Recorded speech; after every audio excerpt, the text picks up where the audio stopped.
镜头来去咱的友邦瓜地马拉，因在总统大选即马出现争议，票数相关的将第一夫人托瑞斯伊提出质疑，所以即马宪法法院下令讲爱验票。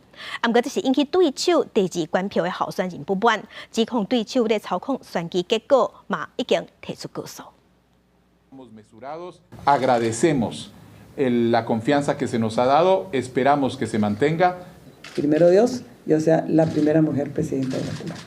咱伫中美洲友邦瓜地马拉总统大选一直分晓，原先由前第一夫人托瑞斯甲前总统后生阿雷瓦洛伫决选对决，即马恐惊出现变数，因为第一轮投票一直有乱象，暂时领先的托瑞斯甲几个政党联手指控投票出现问题，要求验票。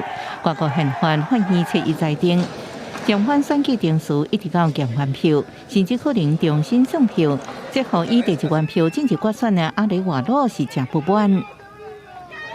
Todo con el propósito de sacar una resolución que a todas luces busca empantanar el proceso electoral y amenaza con diferir indefinidamente la segunda ronda.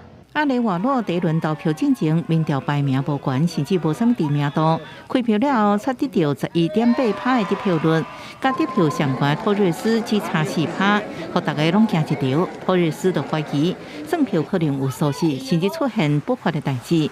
阿雷瓦洛是反驳对手想要操控选举结果，已经向瓜地马拉选举法院提出上诉。